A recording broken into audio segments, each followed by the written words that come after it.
21. Stuart Firestein, The Pursuit of Ignorance. There is an ancient proverb that says it's very difficult to find a black cat in a dark room, especially when there is no cat. I find this a particularly apt description of science and how science works, bumbling around in a dark room, bumping into things, trying to figure out what shape this might be, what that might be. There are reports of a cat somewhere around, they may not be reliable, they may be, and so forth and so on. Now I know this is different than the way most people think about science. Science, we generally are told, is a very well-ordered mechanism for understanding the world, for gaining facts, for gaining data, that it's rule-based, that scientists use this thing called the scientific method, and we've been doing this for 14 generations or so now, and the scientific method is a set of rules for getting hard, cold facts out of the data. I'd like to tell you that's not the case. So there's the scientific method. But what's really going on is this. Laughter. The scientific method vs. farting around. And it's going on kind of like that. In the dark, laughter. So what is the difference, then, between the way I believe science is pursued and the way it seems to be perceived? So this difference first came to me in some ways in my dual role at Columbia University, where I'm both a professor and run a laboratory in neuroscience where we try to figure out how the brain works. We do this by studying the sense of smell, the sense of olfaction, and in the laboratory, it's a great pleasure and fascinating work and exciting to work with graduate students and postdocs and think up cool experiments to understand how the sense of smell works and how the brain might be working, and, well, frankly, it's kind of exhilarating. But at the same time, it's my responsibility to teach a large course to undergraduates on the brain, and that's a big subject, and it takes quite a while to organize that, and it's quite challenging and it's quite interesting, but I have to say, it's not so exhilarating. So what was the difference? Well, the course I was and am teaching is called Cellular and Molecular Neuroscience. Laughs, it's 25 lectures full of all sorts of facts. It uses this giant book called Principles of Neural Science by 3 famous neuroscientists. This book comes in at 1,414 pages, it weighs a hefty 7.5 pounds. Just to put that in some perspective, that's the weight of 2 normal human brains.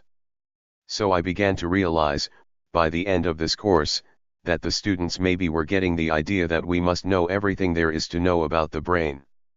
That's clearly not true. And they must also have this idea, I suppose, that what scientists do is collect data and collect facts and stick them in these big books. And that's not really the case either. When I go to a meeting, after the meeting day is over and we collect in the bar over a couple of beers with my colleagues, we never talk about what we know. We talk about what we don't know. We talk about what still has to get done, what's so critical to get done in the lab. Indeed, this was, I think, best said by Marie Curie, who said that one never notices what has been done but only what remains to be done. This was in a letter to her brother after obtaining her second graduate degree, I should say. I have to point out this has always been one of my favorite pictures of Marie Curie, because I am convinced that that glow behind her is not a photographic effect. Laughter, that's the real thing. It is true that her papers are, to this day, stored in a basement room in the Bibliothèque Française in a concrete room that's lead-lined, and if you're a scholar and you want access to these notebooks, you have to put on a full radiation hazmat suit, so it's pretty scary business. Nonetheless, this is what I think we were leaving out of our courses and leaving out of the interaction that we have with the public as scientists, the what remains to be done. This is the stuff that's exhilarating and interesting. It is, if you will, the ignorance. That's what was missing. So I thought, well, maybe I should teach a course on ignorance, something I can finally excel at, perhaps, for example. So I did start teaching this course on ignorance, and it's been quite interesting, and I'd like to tell you to go to the website. You can find all sorts of information there. It's wide open. and it's been really quite an interesting time for me to meet up with other scientists who come in and talk about what it is they don't know. Now I use this word ignorance, of course, to be at least in part intentionally provocative, because ignorance has a lot of bad connotations and I clearly don't mean any of those. So I don't mean stupidity, I don't mean a callow indifference to fact or reason or data. The ignorant are clearly unenlightened, unaware, uninformed, and present company today accepted, often occupy elected offices, it seems to me. That's another story, perhaps. I mean a different kind of ignorance. I mean a kind of ignorance that's less pejorative, a kind of ignorance that comes from a communal gap in our knowledge, something that's just not there to be known or isn't known well enough yet or we can't make predictions from, the kind of ignorance that's maybe best summed up in a statement by James Clerk Maxwell, perhaps the greatest physicist between Newton and Einstein, who said, "Thoroughly conscious ignorance is the prelude to every real advance in science." I think it's a wonderful idea, thoroughly conscious ignorance. So that's the kind of ignorance that I want to talk about today, but of course the first thing we have to clear up is what are we going to do with all those facts? So it is true that science piles up at an alarming rate. We all have this sense that science is this mountain of facts, this accumulation model of science, as many have called it, and it seems impregnable, it seems impossible. How can you ever know all of this? And indeed, the scientific literature grows at an alarming rate. In 2006, there were 1.3 million papers published. There's about a 2.5% yearly growth rate, and so last year we saw over 1.5 million papers being published. Divide that by the number of minutes in a year, and you wind up with 3 new papers per minute. So I've been up here a little over 10 minutes, I've already lost 3 papers. I have to get out of here actually. I have to go read. So what do we do about this? Well, the fact is that what scientists do about it is a kind of a controlled neglect, if you will. We just don't worry about it, in a way. The facts are important. You have to know a lot of stuff to be a scientist.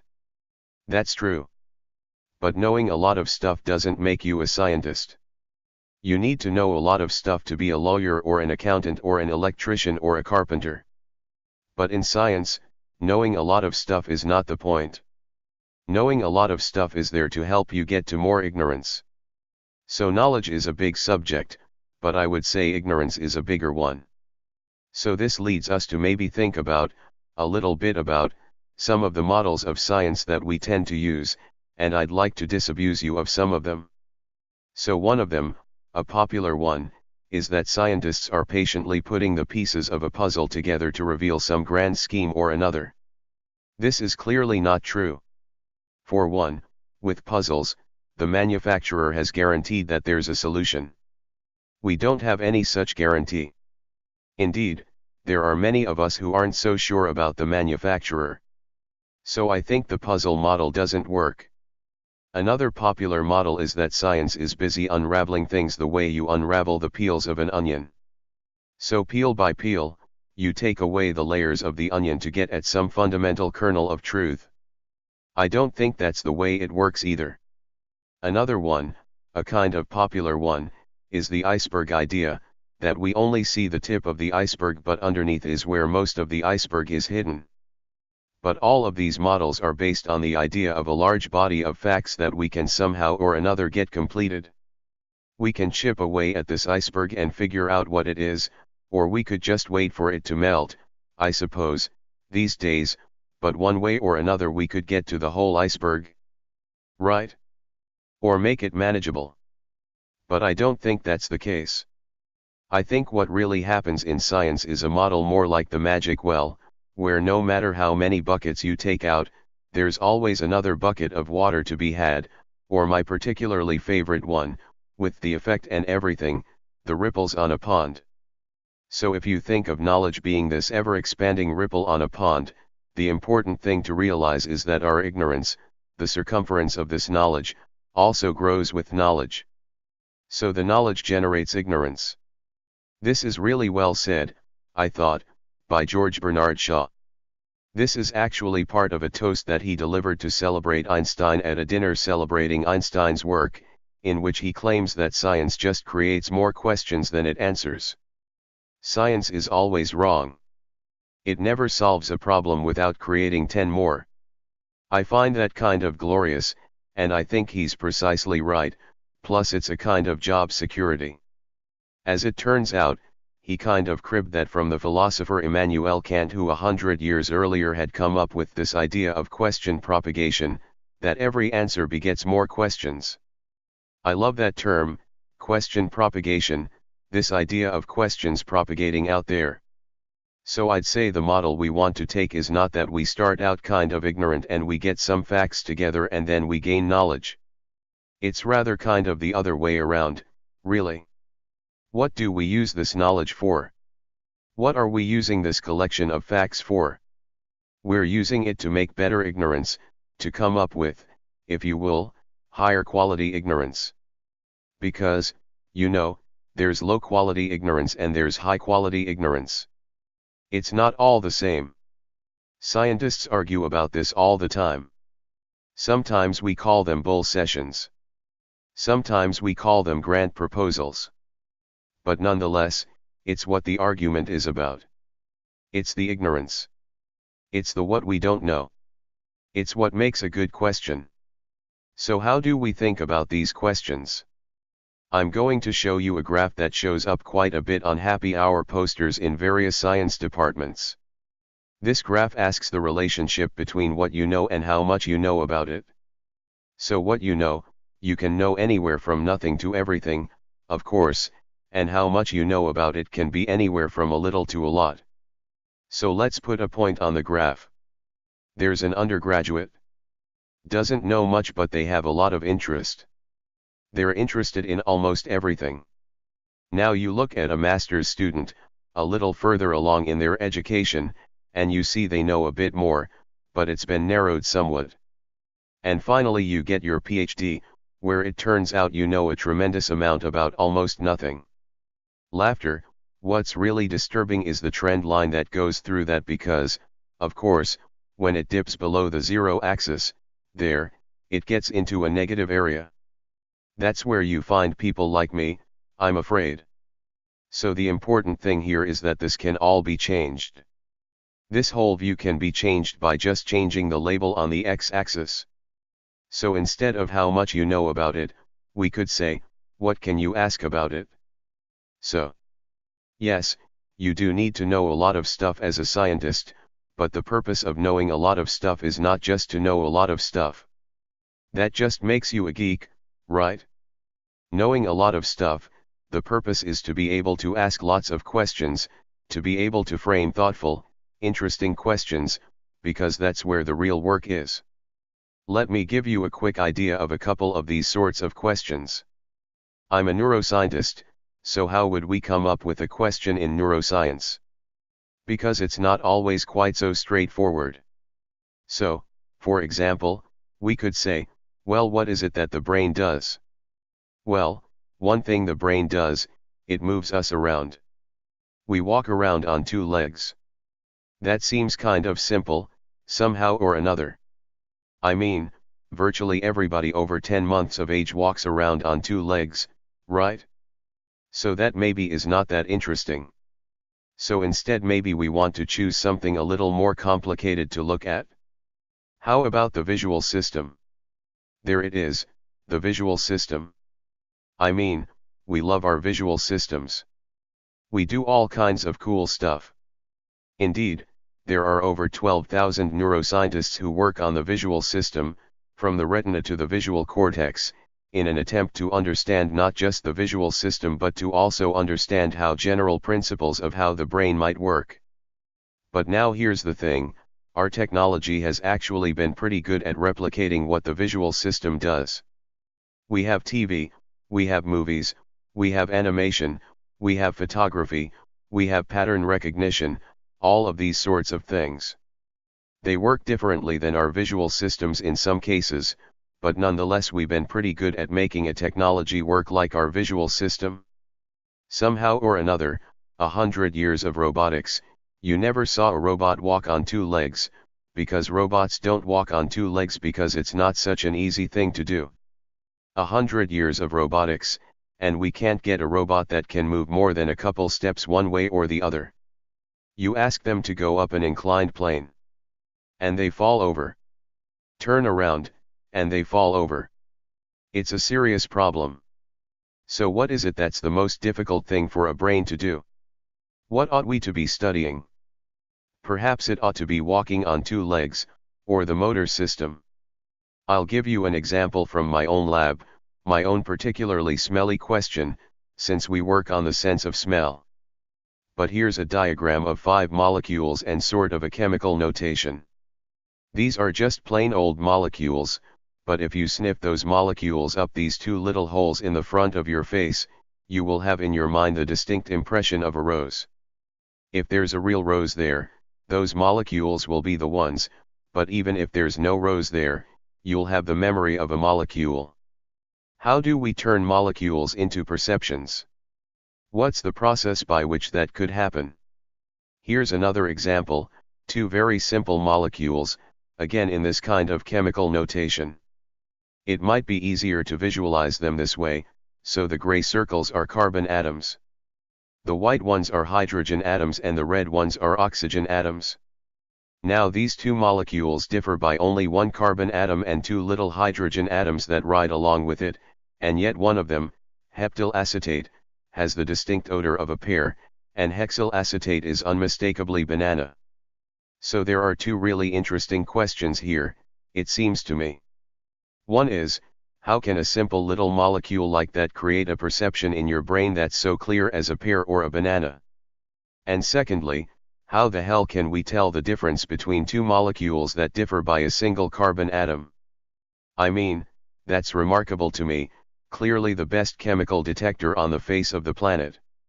And you don't even think about it, do you?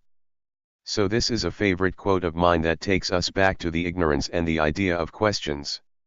I like to quote because I think dead people shouldn't be excluded from the conversation. And I also think it's important to realize that the conversation's been going on for a while. By the way. So Erwin Schrödinger, a great quantum physicist and, I think, philosopher, points out how you have to abide by ignorance for an indefinite period of time. And it's this abiding by ignorance that I think we have to learn how to do. This is a tricky thing. This is not such an easy business. I guess it comes down to our education system, so I'm going to talk a little bit about ignorance and education, because I think that's where it really has to play out. So for one, let's face it, in the age of Google and Wikipedia, the business model of the university and probably secondary schools is simply going to have to change. We just can't sell facts for a living anymore. They're available with a click of the mouse, or if you want to, you could probably just ask the wall one of these days, wherever they're going to hide the things that tell us all this stuff. So what do we have to do? We have to give our students a taste for the boundaries, for what's outside that circumference, for what's outside the facts, what's just beyond the facts. How do we do that? Well, one of the problems, of course, turns out to be testing. We currently have an educational system which is very efficient but is very efficient at a rather bad thing. So in 2nd grade, all the kids are interested in science, the girls and the boys. They like to take stuff apart. They have great curiosity. They like to investigate things. They go to science museums. They like to play around. They're in 2nd grade. They're interested. But by 11th or 12th grade, fewer than 10% of them have any interest in science whatsoever, let alone a desire to go into science as a career. So we have this remarkably efficient system for beating any interest in science out of everybody's head. Is this what we want? I think this comes from what a teacher colleague of mine calls the bulimic method of education. No. You can imagine what it is. We just jam a whole bunch of facts down their throats over here and then they puke it up on an exam over here and everybody goes home with no added intellectual heft whatsoever. This can't possibly continue to go on. So what do we do? Well, the geneticists, I have to say, have an interesting maxim they live by.